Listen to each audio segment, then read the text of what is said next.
Sir ఇదంతా బానే ఉంది. మరి స్త్రీలు ఇంట్లో ఉండి వ్రతాలు చేయాలి, పూజలు చేయాలి అంటుంటారు కదా! ఈ సంతానం కోసం అయితే ప్రత్యేకంగా వ్రతాలు కూడా ఉండే ఉంటాయి కదా!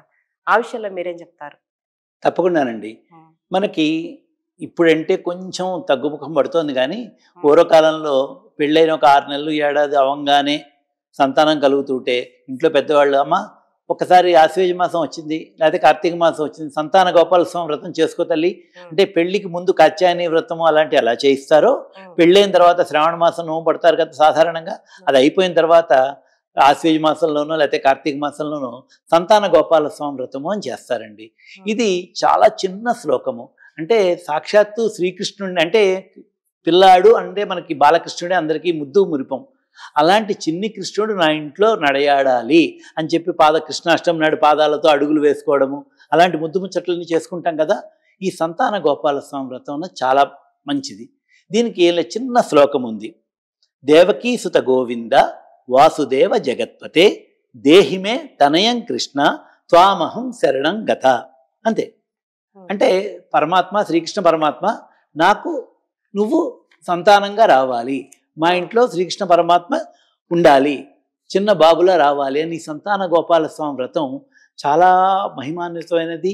ఇది ఎక్కడైనా చేసుకోవచ్చు. సంతాన గోపాలస్వామి క్షేత్రాలు కూడా ఉన్నాయి. హ్మ్. ఇది మంచి వ్రతం అండి. ఇది చేసుకోవడం వల్ల సాధారణంగా ఇతరత్ర ఏ సమస్యలు లేకపోతే హ్మ్. చక్కగా ఇంట్లో కోడలు కానీ కూతురు కానీ ప్రెగ్నెన్సీ రావడం అన్నది, పిల్లలు పుట్టడం అన్నది చాలా చక్కగా జరుగుతూ ఉంటుంది. అంటే సక్రమంగా ఉన్న వాళ్ళలో సంతానం కలగకపోవడం ఒక ఎత్తైతే, ఆరోగ్య సమస్యలతో బాధపడుతుంటారు పాపం చాలామంది మహిళలు. దానివల్ల కూడా కొంచెం ఆలస్యం అవుతుంటది. అలాంటి వాళ్ళు ఏం చేయాలంటారు? ఈ ఆరోగ్య సమస్యలు ఎందుకంటే స్త్రీకి తల్లి అవ్వడం పునర్జన్మ లాంటిదండి.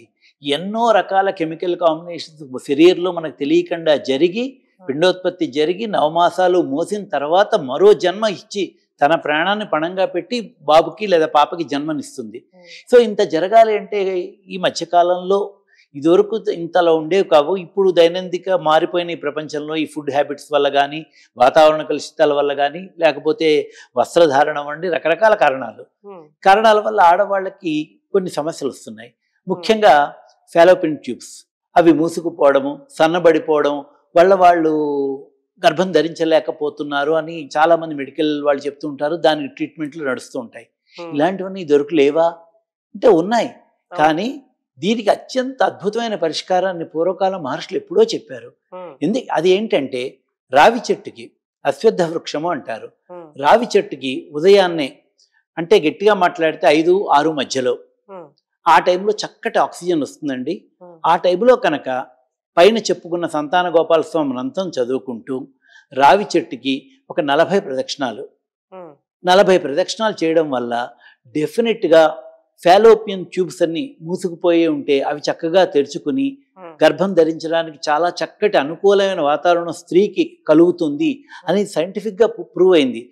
ఆనాడు ఎప్పుడో మహర్షులు చెప్పారు. హ్మ్. ఆ టైంలో ఆ చెట్టు నుంచి ఒక అద్భుతమైన ఆక్సిజన్, ఒక ఒక రోగనిరోధక శక్తి, హ్మ్. కొన్ని కొన్ని రోగాల్ని క్యూర్ చేసే ఒక వాయువు లాంటిది వస్తూ ఉంటుంది. హ్మ్. 41 ప్రదక్షిణాలు ఎందుకంటే 3 ప్రదక్షిణాలు 4 ప్రదక్షిణాలు చేసామనుకోండి, మనం దాన్ని అబ్జర్వ్ అంటే చేయలేము. కొంచెం ఆ సమయం అక్కడ ఉండడానికి ఎక్కువసేపు కేటాయిస్తారని. గడపాలి. హ్మ్. 108 ప్రదక్షిణాలు చెప్పామనుకోండి 20, 25 నిమిషాలు కలుగుతుంది. హ్మ్. అందుకనే మనం 108 అని చెప్తాము. హ్మ్. ఒక 20, 25 నిమిషాలు పొద్దున పూట ఆ రావి చెట్టు దగ్గర నిలబడి మీరు ఆ ప్రదక్షిణం చేసుకోండి.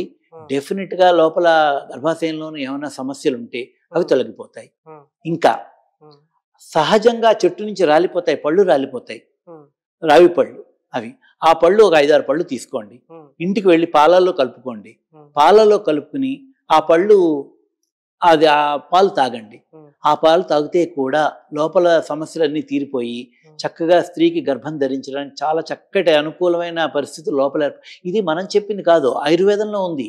హ్మ్. ఆయుర్వేదంలో ఉంది. దీన్ని ఏనాడో గ్రహించి హ్మ్. వైద్య జ్యోతిషం, జ్యోతిర్వైద్యము వాటిల్లో భాగంగా హ్మ్. మహర్షులు ఏనాడో చెప్పారు.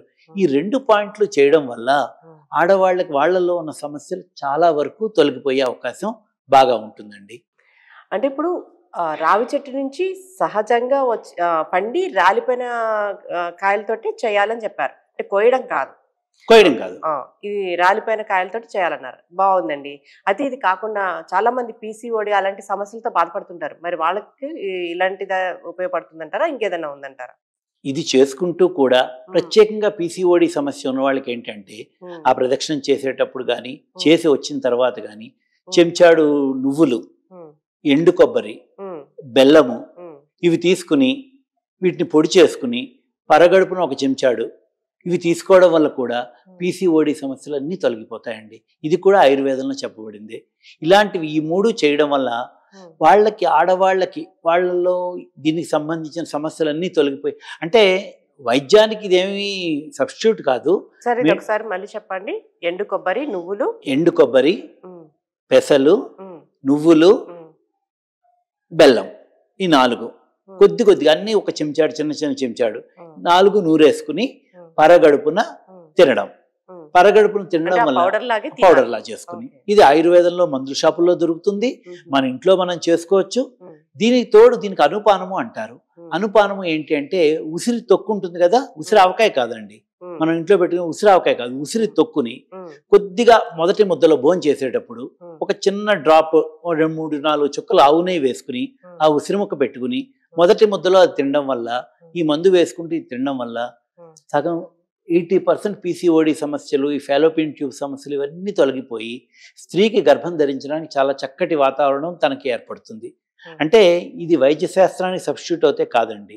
ఒకవేళ నిజంగా మీలో అటువంటి సమస్యలు ఏమైనా ఉంటే కనుక తప్పనిసరిగా మీ గైనకాలజిస్ట్ డాక్టర్లను అడిగి వాళ్ళు చెప్పిన సూచనలు పాటిస్తూ, ఇది పాటించడం వల్ల సింపుల్ రెమెడీస్, సింపుల్ పరిహారాలు ఇంట్లో చేసుకోవడానికి కొంతమందికి ఇవి చేసుకుంటేనే సరిపోతాయి. కానీ వైద్య పర్యవేక్షణ ఎప్పుడు ముఖ్యమే. ఇది వైద్యుల్ని ఓవర్లుక్ చేసి చెప్పేది కాదు. కానీ ఇవి చేసుకోవడం వల్ల తప్పనిసరిగా చక్కగా వాళ్ళ సమస్యలన్నీ తీరిపోయే అవకాశం చాలా ఉంది.